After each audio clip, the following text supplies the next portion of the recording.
여러분 안녕하십니까? 오늘은 48페이지 제8강 45번입니다. 48페이지 45번은 상속재산과 관련된 문제죠. 45번의 1번입니다. 48쪽 45번의 1번 상속재산과 관련된 문제입니다. 자, 여러분들이 공부하시다가 질문이 있을 수가 있어요. 질문. 그 다음에 정오표 이런 게 있을 수가 있어요. 그 다음에 시험에 임박해서 핵심 요약, 시험에 임박해서 쪽집게, 백제 이런 게 있을 수가 있어요. 그래서 이런 게 전달이 잘 안 되니까 여러분들이 이것을 제가 올려놓을게요. 어디다 올려놓냐면은 다음 카페입니다. 다음 카페. 다음 말고 다음 카페 검색란 치시면 더 빨리 나와요. 여기다가 안에다가 금융 자격증에 도전하는 사람들, 금융 자격증에 도전하는 사람들 이거죠. 그리고 요거 줄여서 뭐라고 하느냐, 금도사 그래요. 금도사 줄여서 가로 열고 금도사 가로 닫고. 요 카페로 오시면 상단 부분에 가입 코너가 있고 오늘 수업 들으신 분이다 해가지고 여기 가입하시면 바로 우선이 되고 시험에 임박하면 이런 자료 볼 수 있고 공부하시다가 질문이라든가 정오표 이런 거는 여기서 확인하시기 바랍니다. 그래서 이거 확인하시면 가입하시면 시험 보는 데 도움이 될 거예요. 그러면 48페이지 45번 다음 중 상속재산을 볼 수 없는 거. 1번 피상속인의 사망으로 인하여 지급받는 생명보험, 손해보험의 보험금. 이거는 상속재산이죠. 2번 퇴직금, 공로금 등 피상속인에 지급될 것이 피상속인의 사망으로 인하여 지급되는 것. 이것도 역시 상속재산이에요. 상속재산을 먹고 있습니다. 상속재산. 보험금, 공로금 다 들어갑니다.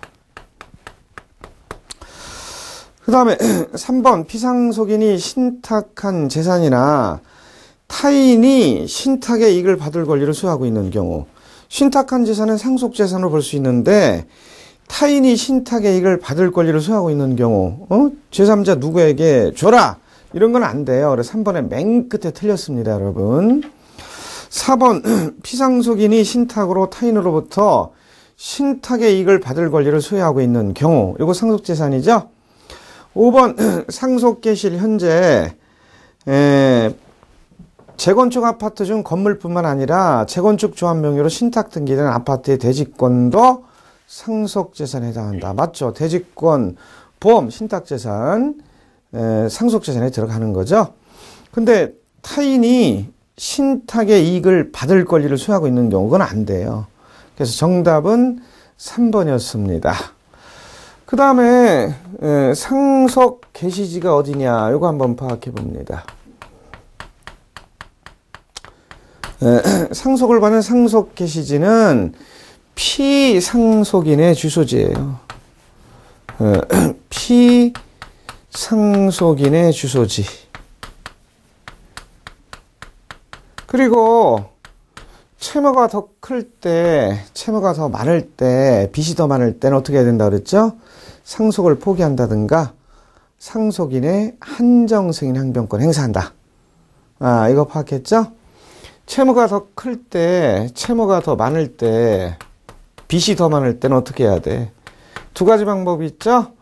상속을 포기한다든가 또 뭐가 있었어요?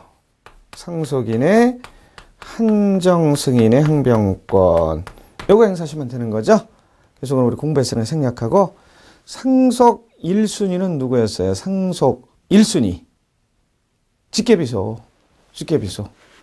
태아 들어갑니까? 태아 들어가죠. 그리고 배우자. 그리고 배우자는 1.5.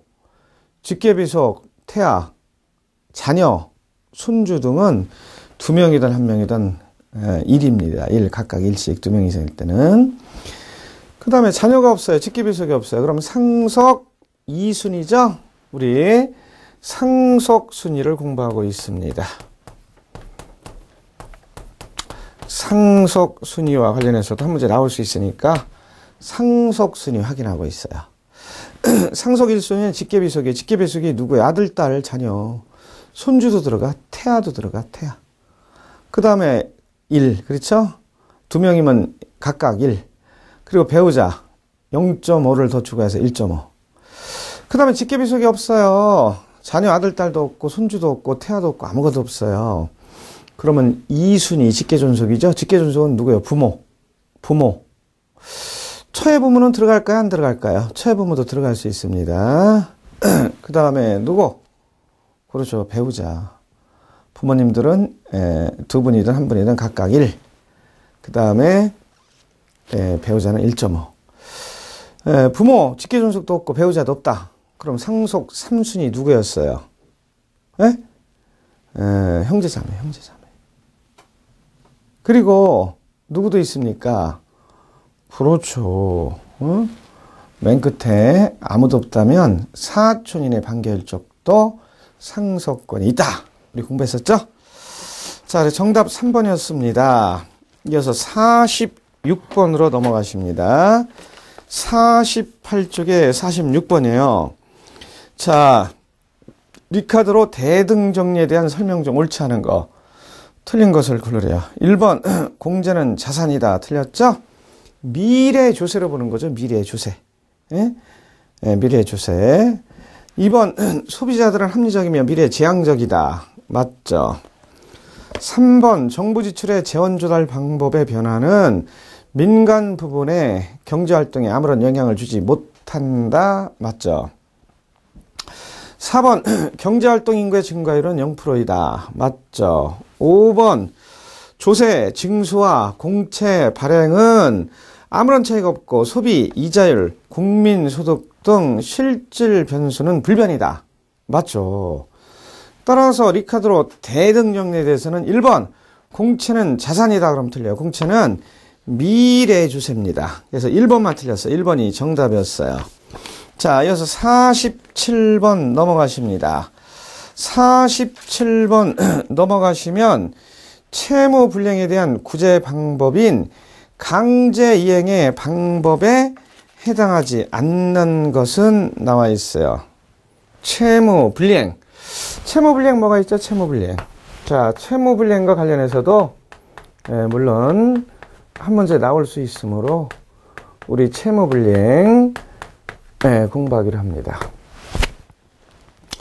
채무불이행 중에서 가장 대표적인 건 뭘까요? 친구가 100만 원 빌려왔는데 약속한 날 안 주더라고. 그럼 우리 그거를 가지고 뭐라고 그래요? 이행지체. 이행지체. 그 다음에 매매계약을 했는데 매매계약한 건물이 화재로 불타버렸어요. 그럼 그걸 우리는 뭐라고 그래요? 이행불능이다. 이렇게 붙이는 거죠. 이행불능이다. 그 다음에 채권자 지체, 수령지체가 있잖아요. 채권자 지체. 요거는 수령지체와 같은 얘기예요, 여러분. 수령지체와 같은 얘기입니다. 채권자 지체, 수령지체는요. 그 다음 뭐가 있어요, 여러분? 네 번째, 그렇죠. 불완전이행.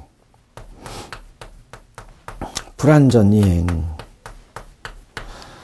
다섯 번째는 뭐가 있을까? 이런 것은 주된 채무의 불이행이에요, 여러분.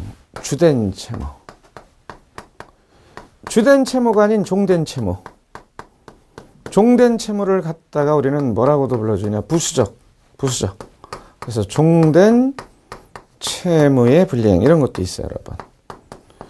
종된 채무의 불이행은 부수적 채무의 불이행이다. 이렇게도 불러줍니다, 여러분. 부수적 채무의 불이행이다. 이렇게 불러줘요. 여섯 번째 여러분들이 알아야 될 것은 바로 사정 변경의 원칙입니다.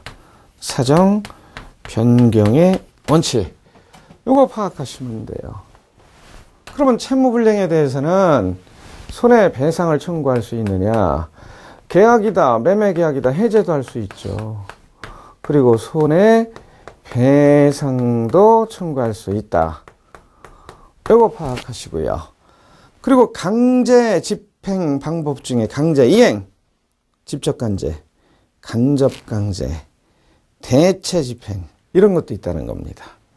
그럼 우리 우선 요거 이행 지체 먼저 파악합니다. 이행 지체.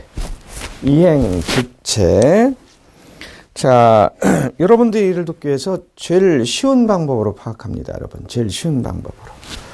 자, 갑이라는 사람이 있는데 X 토지를 등기부상에 소유하고 있어요. 근데 이 땅이 시가 1억쯤 되는데 이 땅을 팔려고 내놨다는 겁니다.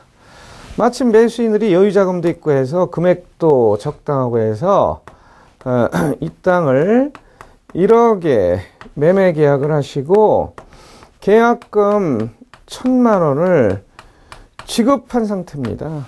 그런데 일주일 후 중도금 지급 날 중도금을 4천을 안 줘요. 그럼 우리 뭐라고 하셔야 돼? 지금 뭘 공부하시려고 하는 거죠? 채무불이행. 채무불이행. 이게 바로 가장 대표적인 채무불이행이에요. 아니면 열흘 후, 또다시 열흘 후 잔금 5천만 원을 지급하고 등기 필적 인감을 떼줘 등기 절차 협조하거나 미리 법무사무실에 맡겨놨는데 약속한 날 계속해서 잔금을 안 줘. 그러면 이게 채무불이행이에요. 그리고 이행지체가 되는 겁니다. 이행지체라는 것은 이행기에 이행이 가능함에도 불구하고 매수인들이 정당한 이유 없이 이행치 않는 경우예요. 그럼 이때 뭘 먼저 해야 되느냐? 최고. 이때는 최고를 먼저 하셔야 돼. 최고라는 게 뭐예요? 내용 증명을 보내서 왜 약속한 날 중도금을 안 줍니까? 이사도 못 가고 당신 때문에 피해가 많으니까 앞으로 몇 년 몇 월 며칠부터 몇 년 몇 월 며칠까지 일주일 이내, 열흘 이내, 2주 14일 이내 안 주면 계약을 해제하고 손해배상을 청구하겠습니다 하는 취지로 내용 증명을 보내면 그게 최고입니다. 최고. 따라서 이게 이행지체인데 이때는 최고를 하셔야 돼. 그런데도 계속해서 중도금, 잔금 등을 안 주고 있습니다. 그럼 미리 최고했으므로 뭘 최고한 거야? 이행을 최고했으므로 이때 계약을 해제할 수 있습니다. 그냥은 안 돼요. 계약을 해제하시면 이 계약이 소급표가 있으므로 해제한 때 그때부터 무효가 되는 게 아니라 계약 당시 처음부터 무효가 돼. 계약 당시 처음부터 무효가 됩니다. 그리고 이행 전이면 이행할 필요가 없고 이미 이행을 했다면 빨리 돌려줘 하고 원상회복의 문제가 발생됩니다. 원상회복은 선이야기를 묻지도 말고 따지지도 말고 언제나 전부 반환하시는 거예요. 언제나 전부 반환하시는 거예요. 그리고 불이익으로부터 벗어날 수 있도록 하는 제도입니다, 여러분. 그런데 먼저 뭐부터 해야 돼? 최고. 그리고 이때 계약의 해제나 해지는 손해배상의 청구에 영향을 미치지 아니한 데에 따라서 손해배상도 청구할 수 있습니다. 손해배상은 원칙 이행리익의 시세차액, 양도차액, 전매차액의 손해배상을 청구하는 게 맞고요. 예적으로 신뢰손해가 발생됐다면 신뢰손해도 청구할 수 있습니다. 이런 것을 우리는 채무불이행으로 인한 법정해제다. 약정 합의가 없어도 법률의 규정에 따라 당연히 해제할 수 있는 경우다. 이렇게 이름 붙여요. 자, 두 번째는 이행불능입니다. 두 번째는 이행불능. 이때는 최고할 필요가 없어요, 여러분. 이때는 최고할 필요가 없어요. 자, 이번에는 갑이라는 사람이 있는데 여기 펜션 건물을 소유하고 있어요. 그런데 펜션 소유자 갑이 펜션을 판다 하더라고. 그래서 매수인들이 매매 계약을 했어요. 얼마에? 2억에. 그리고 계약금 2천만 원을 지급을 하셨는데 2천만 원을 지급하셨는데 펜션 소유자 매도인 갑이 여기서 자기 펜션에서 소주를 몇 병이나 드시고 3병이나 드시고 안주를 뭐로 드셨어요? 간천엽. 그럼 뭐가 벗버려? 뭐가 벗버려? 네? 뭐가 봐요, 여러분? 간땡이. 그래서 자기 펜션에서 뭐 하셨어? 불놀이. 아니, 어떤 분은 불놀이가 맞는다네. 불놀이가 맞아요. 불놀이가 맞아요. 그건 시험 문제 안 나와. 따라서 화재로 불타버렸어요. 화재로. 전소가 돼버렸어요. 여러분, 전소라는 건 뭘까? 다 타버렸다 그러는데 목적물의 70% 이상이 소손이 돼가지고 재사용을 할 수 없는 경우를 전소라고 그래. 그럼 이때 매도인 갑은 뭐가 돼요, 여러분? 매도인 갑은 그렇지, 이행불능이 되는 겁니다. 화재 전소를 생각하시면 된다니까. 목적물의 70% 이상이 불타버린 경우.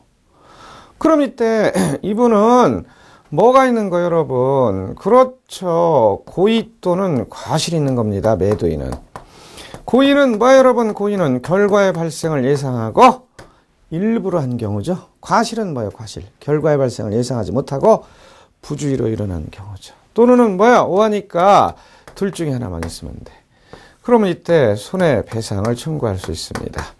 계약도 해제할 수 있습니다. 뭐 할 필요가 없어. 최고할 필요가 없지. 그리고 즉시 계약을 해제하고 손해배상을 청구할 수 있습니다. 이게 이행불능이에요. 세 번째는 채권자 지체 수령지체도 있습니다, 여러분. 채권자 지체 수령지체는 뭘까요, 여러분? 자, 채무불이행과 관련해서도 불법 행위와 관련해서도 한 문제 나올 수 있으니까 우리 이번 기회에 정리하기로 합니다. 갑이라는 사람이 있는데 토지를 소유하고 있어요. 그래서 매수인들과 이 땅을 매매 계약을 하셨거든.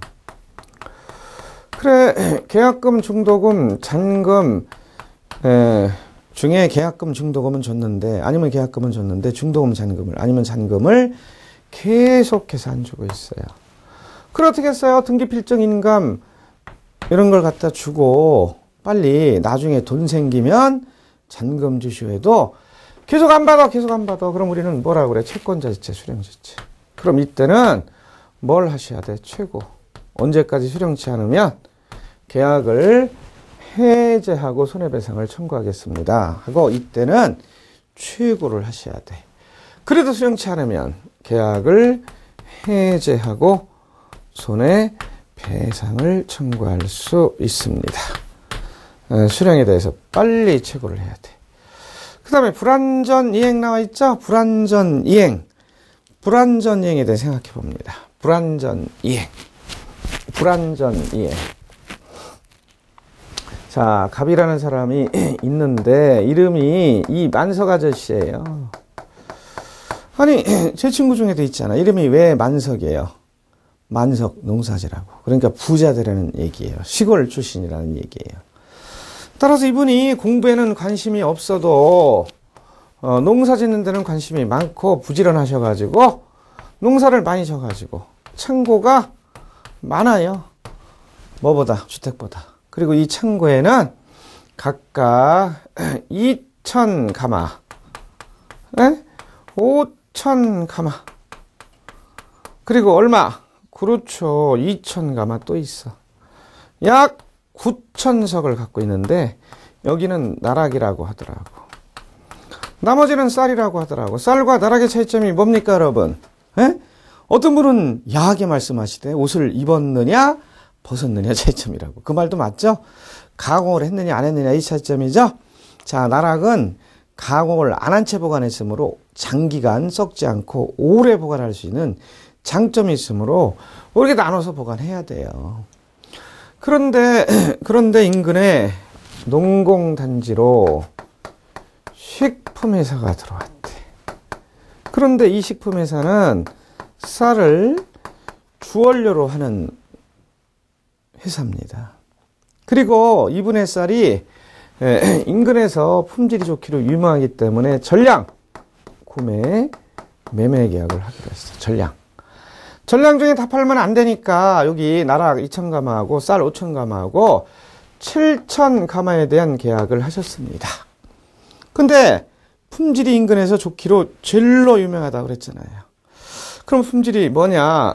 뭐예요? 악기바리쌀. 자, 우리 어렸을 때는 악기바리쌀이 제일로 좋았어요, 품종이. 우리 어렸을 때는 통일벼도 있었는데, 안남미도 있었는데, 그거는 진짜 부르면 날아갑니다. 맛이 좀 없어요. 안남미는 기름기가 전혀 없어요. 그러나 악기바리는 기름기가 짜르르면서 먹기가 좀 괜찮아요. 자, 그런데 이 식품회사에서 갖다가 검수를 해본 결과, 약 얼마가 1000가마가 통일벼가 섞였다는 거예요. 그럼 우리는 이걸 법률용어로 뭐라고 그래? 불완전이행. 그럼 이때 매도인 갑이 완전이행이 가능하냐? 완전이행을 다른 말로 뭐라고 할까? 추한. 완전이행이 가능하다. 나머지 2000가마 악기발이 또 있다. 그러면 1000가마 바꿔주시오 하니까 이때는 뭐 하시면 돼? 최고. 몇 년 몇 월 며칠까지 앞으로 2주 이내에 바꿔달라. 그렇지 않으면 계약을 해지하고 손해배상을 청구하겠다 이거죠. 그런데 품종이 단종돼서 없어요. 없으면 법률용어로 뭐라고 하셔야 돼? 추한 완전이행이 불가능한 불완전이다. 이때는 최고할 필요 없이 즉시 계약을 해제하고 손해배상을 청구할 수 있습니다. 채무불이행 중에서 불완전이행을 공부했어요. 그 다음에 종된 채무의 불이행, 부수적 채무의 불이행도 있습니다, 여러분. 종된 채무의 불이행, 부수적 채무의 불이행. 그거는 뭐야, 여러분? 그렇죠. 아파트를 계약을 했는데, 매매 계약을 했는데, 관리비, 세금, 공과금을 연체한 경우, 이때는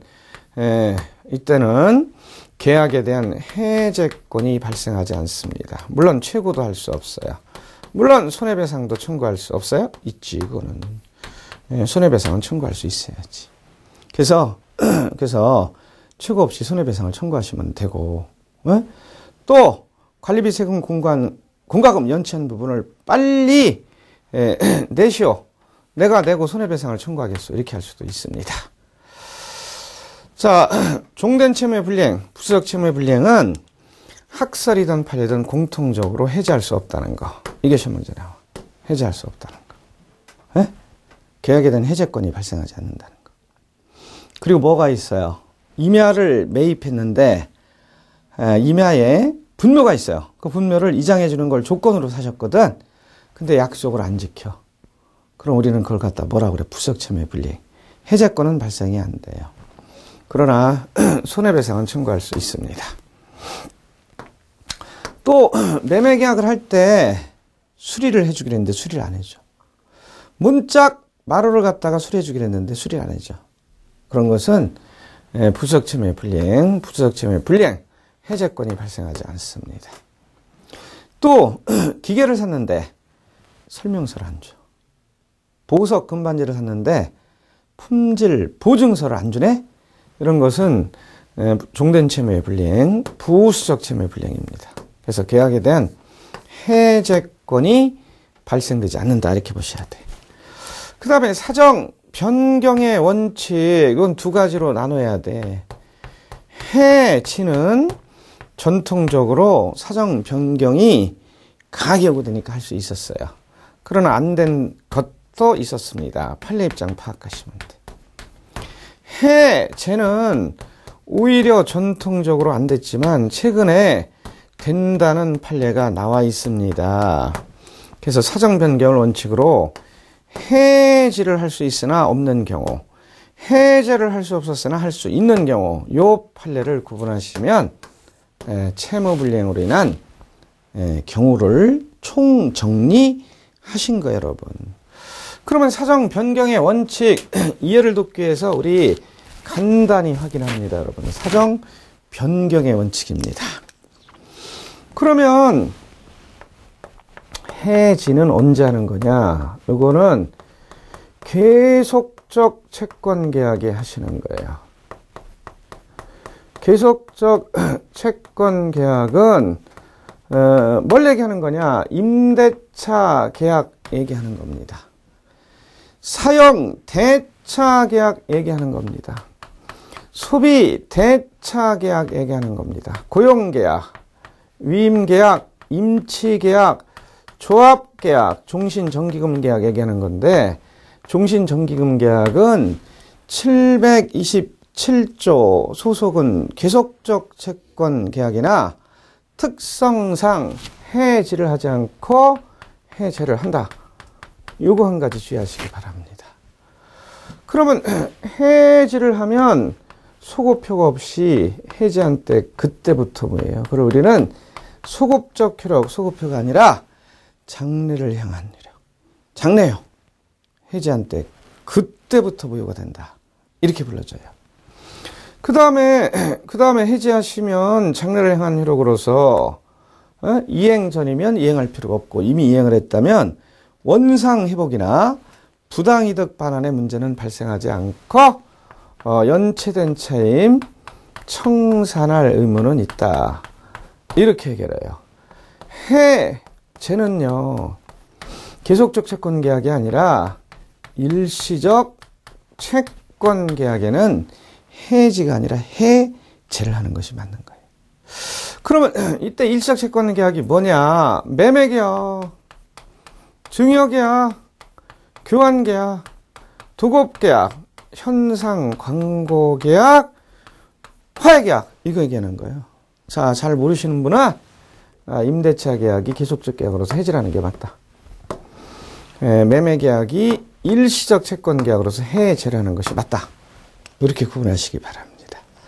그리고 해제하면 소급효가 있어. 장래를 향한 효력이 아니야. 따라서 계약 당시 처음부터 무효가 되고 이행 전이면 이행할 필요가 없고 이미 이행을 했다면 부당이득 반환도 아니고 청산의무도 아니고 원상 회복이다.